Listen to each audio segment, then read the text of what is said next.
उसने आज ही अपनी माँ को अत्यधिक गंभीर अवस्था में रेलवे अस्पताल के आईसीयू में भर्ती कराया। डॉक्टर ने परीक्षण करके उसको बताया कि उसकी माताजी की हालत अत्यधिक नाजुक व गंभीर है, कभी भी कुछ भी हो सकता है। वह सोचने लगा कि इस संकट की घड़ी में बड़े भाई राजेश को सूचित कर देना चाहिए। तुरंत ही उसने मोबाइल से फ़ोन किया। फ़ोन रिसीव करते ही उसके बड़े भाई को माँ की नाजुक स्थिति की जानकारी दी। उधर से उत्तर मिला कि वे इस समय भोपाल में हैं, कल वापस लौटेंगे, तब आएंगे। 9 वर्ष बड़े भाई राजेश का वह पिता की तरह ही सम्मान करता था। वे रेलवे के लेखा विभाग में वरिष्ठ अधिकारी के पद पर तैनात हैं। जब उसकी माँ बड़े भाई के जीवन में आई तो वे मात्र 1 वर्ष के थे। उसके पिता की पूर्व पत्नी के आकस्मिक निधन के बाद ही विवाहोपरांत पुत्र के लालन पालन का दायित्व माँ के रूप में उन्हें प्राप्त हुआ था।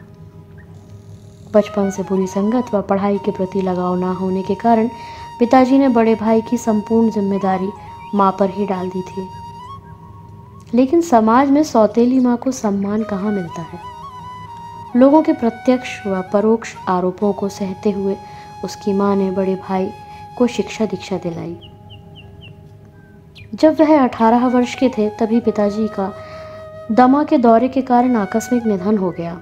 माँ ने दयाधार पर अपने वयस्क होते बड़े बेटे को रेलवे में नौकरी दिलाई।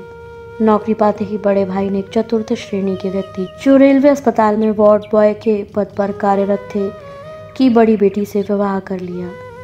यह विवाह उनकी पसंद से हुआ। बड़े भाई अपनी पत्नी के साथ घर से अलग किराए के मकान में रहने लगे। इधर सौतेली माँ के 2 नन्हे बच्चे दर दर की ठोकरें खाने लगे। लेकिन समय का चक्र बदलाव लाता ही है।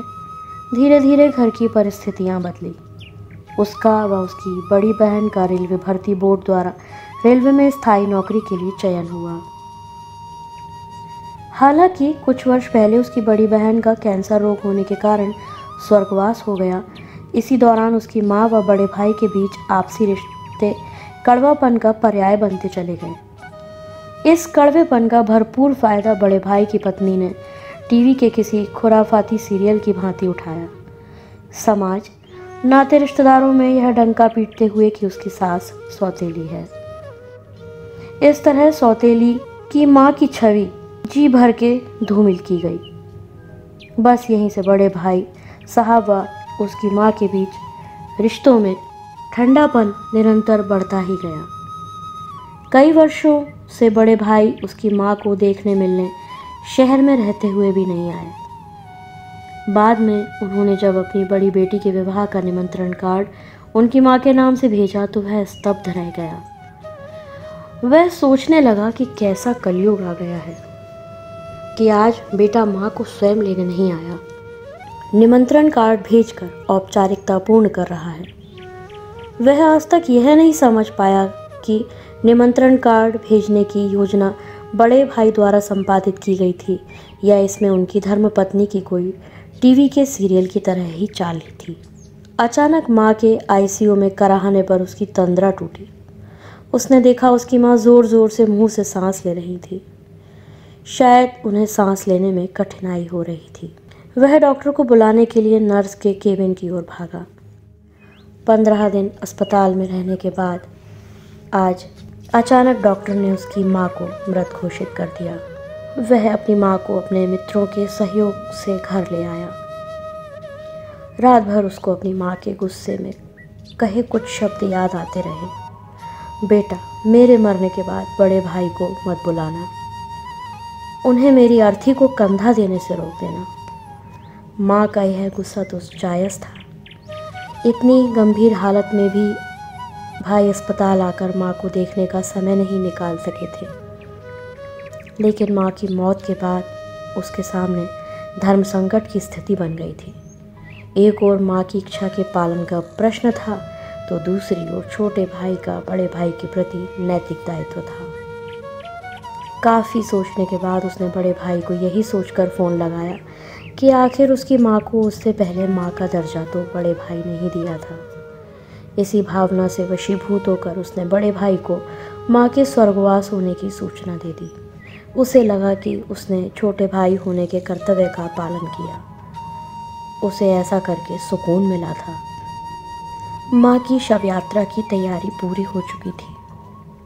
उसको अंतिम संस्कार के लिए तैयार किया गया था। तभी अचानक बड़े भाई अपनी पत्नी के साथ घर आए।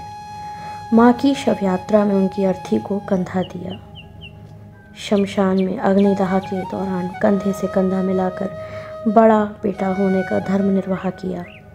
तीसरे दिन माँ की अस्थियों को चुनने के लिए उसने फिर बड़े भाई को फ़ोन किया तो उन्होंने उत्तर दिया कि वे थोड़ी देर में अपना प्रोग्राम बनाते हैं। उसे लगा कि शायद ऑफिस में किसी कार्य में व्यस्तता के कारण उन्होंने ऐसा कहा होगा, लेकिन 3-4 घंटे उनके उत्तर की प्रतीक्षा करने के उपरांत उसने अपने 2 पुत्रों व पंडित जी सहित शमशान जाना ही मुनासिब समझा। वह समझ गया कि शमशान आने में आनाकानी कर रहे हैं। उसकी माँ की चिता की राख अभी भी गर्म थी। रफ्ता रफ्ता उसने माँ की बची हुई अस्थियों का उसने संचय करना शुरू किया। उसकी आंखें नम थी। वह सोच रहा था कि एक ही पिता की 2 संतानों में इतना अंतर क्यों। आज उसे पहली बार लगा कि उसका बड़ा भाई एक अपाहिज से भी बदतर है। उसको बड़े भाई का माँ के प्रति बर्ताव अभी तक समझ नहीं आया था। उसके मन में बस यही सवाल बार बार कौंध रहा था कि उसके बड़े भाई उस दिन जब उसकी माँ जीवित थी उन्हें देखने क्यों नहीं आए। क्यों माँ के मरने के बाद शव यात्रा में आकर शामिल हुए। किस लोक लज्जा के चलते उन्हें माँ की अंतिम यात्रा में शामिल होना पड़ा। उन्होंने माँ की शव यात्रा में शामिल होकर कौन से पुत्र धर्म का पालन किया, सगे या सौतेले। आज जीवन में पहली बार उसको बड़े भाई में सौतेलेपन का एहसास हो रहा था। यही सोचते हुए उसकी गीली आंखों से 2 मोती जैसे आंसू छम से गर्म राख पर गिरे। राख का एक गुबार उठा और उसके चेहरे से लिपट गया। उसे लगा उसकी माँ हाथ बढ़ाकर उसके अनाथ आंसुओं को पोंछने का प्रयास कर रही है। अरे हाँ, इस चैनल को लाइक और सब्सक्राइब करना ना भूलें। देखते रहिए बंजारा बीट्स।